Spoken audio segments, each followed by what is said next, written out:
Channagiri police ಠಾಣೆ ಮೇಲೆ ದಾಳಿಗೆ ಪ್ರೀ ಪ್ಲಾನ್ ನಡೆದಿತ್ತ. ಪೊಲೀಸ್ ಠಾಣೆ ಮೇಲಿನ ದಾಳಿ ಸುತ್ತ ಅನುಮಾನಗಳ ಹೊತ್ತ ಬೆಳ್ಕೊಂಡಿದೆ.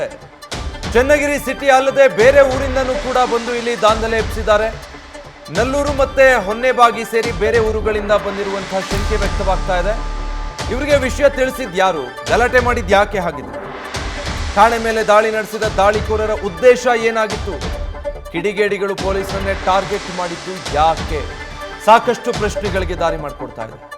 ಚನ್ನಗಿರಿ ಪೊಲೀಸ್ ಠಾಣೆ ಮೇಲಿನ ದಾಳಿ ಬಗ್ಗೆ ಹಲವು ರೀತಿಯ ಅನುಮಾನ ಮೂಡೋದಕ್ಕೆ ಈ ಪ್ರಶ್ನೆಗಳು ಕಾರಣ ಆಗ್ತಾ ಇದೆ. ಬೇರೆ ಊರುಗಳಿಂದ ಬಂದು ಇಲ್ಲಿ ದಾಳಿ ಮಾಡಿದ್ದಾರೆ ಅಂತಾದ್ರೆ, ಅಷ್ಟು ಬೇಗ ವಿಷಯ ಗೊತ್ತಾಗಿ ಬೇರೆ ಊರುಗಳಿಂದ ಗಲಭೆಕೋರರು ಇಲ್ಲಿ ಬಂದು ದಾಳಿ ಮಾಡಿ ಮತ್ತೆ ಊರು ಬಿಟ್ಟು ಎಸ್ಕೇಪ್ ಆಗ್ತಾರೆ ಅಂದ್ರೆ ಇದೇನು ಪ್ರೀ ಪ್ಲಾನ್ಡ್ ಆಗಿತ್ತಾ ಹಾಗಿದ್ರೆ? ಪೊಲೀಸರನ್ನೇ ಟಾರ್ಗೆಟ್ ಮಾಡಿಕೊಂಡು, ಪೊಲೀಸ್ ಸ್ಟೇಷನ್ನ ಟಾರ್ಗೆಟ್ ಮಾಡಿಕೊಂಡು ಈ ರೀತಿ ದಾಂಧಲೆ ಎಬ್ಬಿಸಬೇಕು ಅಂತ ಏನಾದರೂ ಪ್ರೀ ಪ್ಲಾನ್ ನಡೆದಿತ್ತಾ ಅಂತ ಡೀಟೇಲ್ಸ್ ಕೊಡ್ತಾರೆ ಮಹಾದೇವ್. ಮಹಾದೇವ್, ಈಗ ಊರು ಬಿಟ್ಟು ಎಸ್ಕೇಪ್ ಆಗಿರೋರ್ನೇನೋ ಹುಡುಕ್ತಾ ಇದ್ದಾರೆ ಪೊಲೀಸರು, ಬಟ್ ಬೇರೆ ಊರುಗಳಿಂದ ಬಂದು ಇಲ್ಲಿ ದಾಳಿ ನಡೆಸಿದ್ದಾರೆ. ಉದ್ದೇಶಪೂರ್ವಕವಾಗಿತ್ತಾ, ಪ್ರೀ ಪ್ಲಾನ್ಡ್ ಇತ್ತಾ ದಾಳಿ ಅನ್ನೋದಕ್ಕೆ ಸಂಬಂಧಪಟ್ಟ ಹಾಗೆ ಏನಾದರೂ ಮಾಹಿತಿ ಸಿಗ್ತಾ ಇದೆಯಾ? ಆ ಅನುಮಾನಗಳು ಮೂಡ್ತಾ ಇರೋದ್ರಿಂದ ಖಂಡಿತ ವಿಜಯ, ಯಾಕಂತಂದ್ರೆ ಈಗಾಗಲೇ ಕೆಲವೊಂದಿಷ್ಟು ಜನ ಅಲ್ಲಿ ಏಕಾಏಕಿ ಸೇರ್ತಾ ಇರ್ತಾರೆ. ಈಗ ಘಟನೆ ನಡೀತಾ ಇದ್ದಂತೆ ಆದಿಲ್ ಮೃತಪಡ್ತಾನೆ ಅಂತ ಹೇಳಿ 1 ಅವರ್ ಮುಂಚೆ ಗೊತ್ತಾಗುತ್ತೆ. ಗೊತ್ತಾದ ನಂತರ 1 ಗಂಟೆಲೆ ಸಾಕಷ್ಟು ಅಂದ್ರೆ ಸಾವಿರಾರು ಸಂಖ್ಯೆಯಲ್ಲಿ ಜನ ಸೇರ್ತಾರೆ. ಇದು ಹೇಗೆ ಗೊತ್ತಾಯ್ತು ಎಲ್ರಿಗೂ ವಿಚಾರ? ಅದು ಅಷ್ಟೊಂದು 1 ಗಂಟೆಯಲ್ಲಿ ಸಾವಿರಾರು ಜನ ಸೇರೋಕ್ಕೆ ಕಾರಣ ಏನು? ಅದರಲ್ಲೂ ಕೂಡ ಪ್ರತಿಭಟನೆಯನ್ನ ಮಾಡ್ತಾ ಇರ್ತಾರೆ, ಪೊಲೀಸ್ ಠಾಣೆ ಮುಂದೆ ಇರ್ತಾರೆ, ಅದು ವಿಕೋಪಕ್ಕೆ ಹೋಗ್ತಾ ಇರುತ್ತೆ. ಉದ್ರಿಕ್ತರು ಏನ್ ಮಾಡ್ತಾರೆ, ಏಕಾಏಕಿ ಪೊಲೀಸ್ ಠಾಣೆ ಮೇಲೆ ಕಲ್ಲು ತೂರಕ್ಕೆ ಶುರು ಮಾಡ್ತಾರೆ. ಇಲ್ಲಿ ಅನುಮಾನ ಬರೋದು ಏನಂತಂದ್ರೆ, ಅಲ್ಲಿಯ ಜನ ಸಹಜ ಸಿಟ್ಟಾಗಿರುತ್ತೆ. ಅವ್ರು ಕೆಲವೊಂದಿಷ್ಟು ಸಂಬಂಧಿಕರು ಬಂದು ಅವರ ಜೊತೆಗೆ ಇರ್ಬೋದಾಗಿತ್ತು. ಆದ್ರೆ ಇಲ್ಲಿ ಮೃತ ಆದಿಲ್ ಇದಾರಲ್ಲ, ಅವ್ರ ತಂದೆ ಏನ್ ಹೇಳ್ತಾ ಇದ್ರೆ, ಬಂದವರು ಸಾಕಷ್ಟು ಜನ ನನಗೆ ಯಾರು ಅಂತ ಗೊತ್ತಿಲ್ಲ, ಅವ್ರು ಯಾಕೆ ಪೊಲೀಸ್ ಠಾಣೆ ಮೇಲೆ ಕಲ್ಲು ತೂರಿದ್ರು ಅನ್ನೋದು ಗೊತ್ತಿಲ್ಲ, ಹೀಗಾಗಿ ನನಗೆ ಅದ್ರ ಬಗ್ಗೆ ಯಾವುದೇ ವಿಚಾರ ಗೊತ್ತಿಲ್ಲ ಅಂತ ಹೇಳಿ ಅವನೊಂದು ಮಾತನ್ನ ಹೇಳಿರುವಂಥದ್ದು. ಹೀಗಾಗಿ ಸಾಕಷ್ಟು ಅನುಮಾನ ಮೂಡ್ತಾ ಇದೆ. ಇನ್ನು ಅಲ್ಲಿನ ಸ್ಥಳೀಯ ಮಾಜಿ ಶಾಸಕರಾದಂತ ಮಾಡೋ ವಿರೂಪಾಕ್ಷಪ್ಪ ಕೂಡ ಒಂದು ಅನುಮಾನವನ್ನು ವ್ಯಕ್ತಪಡಿಸಿದೆ.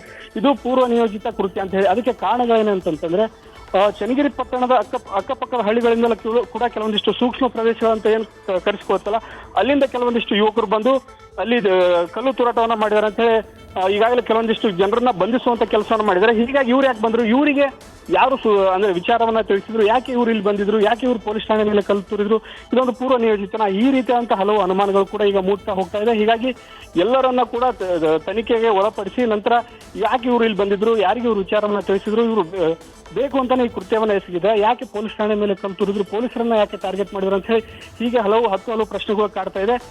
ಹೀಗಾಗಿ ಎಲ್ಲ ಆಯಾಮದಲ್ಲೂ ಕೂಡ ಸದ್ಯಕ್ಕೆ ತನಿಖೆ ನಡೀತಾ ಇದೆ. ಕೆಲವೊಂದಿಷ್ಟು ಜನರು ಈಗಾಗಲೇ ಬಂಧಿಸಿದ್ದಾರೆ. ಬೇರೆ ಬೇರೆ ಹಳ್ಳಿಗಳಿಂದ ಯಾಕೆ ಬಂದಿದ್ರು ಅನ್ನೋ ಬಗ್ಗೆ ಈ ಸದ್ಯಕ್ಕೆ ತನಿಖೆ ನಡೀತಾ ಇರೋದಂತೂ. ತನಿಖೆ ನಂತರ ಇವ್ರು ಯಾಕೆ ಬಂದಿದ್ರು ಅನ್ನೋದು ಕೂಡ ಸತ್ಯಾಂಶ ಗೊತ್ತಾಗಲಿದೆ ವಿಜಯ್.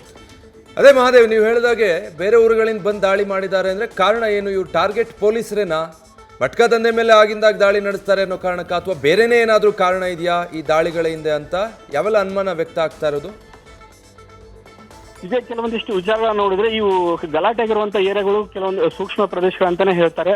ಅಂದ್ರೆ ಈಗ ಚನ್ನಗಿರಿ ಆಗಿರೋದು ಮತದಾನ ವಿಚಾರದಲ್ಲೂ ಕೂಡ ಮತ್ತೆ ಕೆಲವೊಂದಿಷ್ಟು ಗಲಾಟೆಗಳಾಗೋದ್ರಿಂದ ಅದು ಸೂಕ್ಷ್ಮ ಪ್ರದೇಶ ಅಂತಾನೆ ಕರೆಸಿಕೊಳ್ಳುತ್ತೆ. ಕೆಲವೊಂದಿಷ್ಟು ಧರ್ಮದ ಪ್ರಚಾರ ಅದು ಇದು ನಡೆದಾಗಲೂ ಕೂಡ ಅಲ್ಲಿ ಕೆಲವೊಂದಿಷ್ಟು ಸೂಕ್ಷ್ಮ ಪ್ರದೇಶ ಅಂತ ಹೇಳಿ ಹೆಚ್ಚಿನ ಭದ್ರತೆಯನ್ನು ಕೂಡ ಕೊಡುವಂತ ಕೆಲಸನ ಮಾಡ್ತಾರೆ.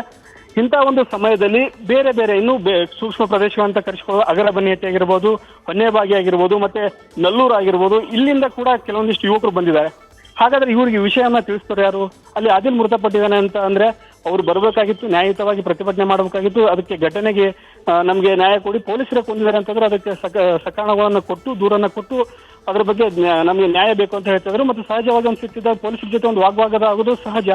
ಆದ್ರೆ ಪೊಲೀಸರ ಮೇಲೆ ಕಲ್ಲನ್ನ ತೂರಿ, ಪೊಲೀಸ್ ಠಾಣೆ ಮೇಲೆ ಧ್ವಂಸವನ್ನಗೊಳಿಸಿ ಮತ್ತು ಅಲ್ಲಿನ ಏನು ಕೆಲವೊಂದಿಷ್ಟು ಪೊಲೀಸರ ಮೇಲೆ ಹಲ್ಲೆ ಮಾಡುವಂತ, ಟಾರ್ಗೆಟ್ ಮಾಡಿ ಹಲ್ಲೆ ಮಾಡುವಂತ ಕೆಲಸವನ್ನ ನೋಡಿದ್ರೆ ಇದು ಪೂರ್ವ ನಿಯೋಜಿತ ಕೃತ್ಯನೇ ಅಂತ ಅನ್ಸುತ್ತೆ. ಅದರಲ್ಲೂ ಕೂಡ ಬೇರೆ ಬೇರೆ ಹಳ್ಳಿಗಳಿಂದ ಬಂದಿದ್ದಾರೆ. ಇವ್ರು ಯಾಕೆ ಬಂದಿದ್ದಾರೆ ಅನ್ನೋದು ಕೂಡ ಸಾಕಷ್ಟು ಅನುಮಾನ ಇದೆ. ಹೀಗಾಗಿ ಎಲ್ಲನೂ ಈ ಕೇಸನ್ನ ತುಂಬಾ ಸೀರಿಯಸ್ ಆಗಿ ತೆಗೆದುಕೊಂಡಿರುವಂತ ದಾವಣಗೆರೆ ಸಿಕ್ಕರು ಕೂಡ ಈಗಾಗಲೇ ಸೂಚನೆಯನ್ನು ಕೊಟ್ಟಿದ್ದಾರೆ. ಎಲ್ಲ ಆಯಾಮಗಳಲ್ಲೂ ತನಿಖೆ ಆಗಬೇಕು. ಇವ್ರು ಯಾಕೆ ಬಂದ್ರು, ಸಡನ್ ಆಗಿ ಇಷ್ಟು ಜನ ಯಾಕೆ ಸೇರಿದ್ರು, ಅದರಲ್ಲೂ ಕೂಡ ಅಷ್ಟು ಪೊಲೀಸರು ಮನವಿಯನ್ನು ಕೂಡ ಮಾಡಿಕೊಂಡ್ರು, ಅವರನ್ನೇ ಟಾರ್ಗೆಟ್ ಮಾಡಿ ಯಾಕೆ ಅವ್ರ ಮೇಲೆ ಕಲ್ಲು ತೂರಿದ್ರು, ಇದೆಲ್ಲ ಗೊತ್ತಾಗ್ಬೇಕು ಅಂತ ಹೇಳಿ ಎಲ್ಲ ಆಯಾಮಗಳಲ್ಲೂ ಕೂಡ ಸದ್ಯಕ್ಕೆ ತನಿಖೆ ನಡೀತಾ ಇರುವಂತದ್ದು. ಇವ್ರು ಯಾಕೆ ಬಂದಿದ್ರು ಮತ್ತೆ ವಿಚಾರ ಯಾರು ತಿಳಿಸರು ಅನ್ನೋ ಬಗ್ಗೆ ಕೂಡ ಈಗ ಸದ್ಯಕ್ಕೆ ತನಿಖೆ ನಡೀತಾ ಇರುವಂತದ್ದು ವಿಜಯ್. Thank you Mahadev.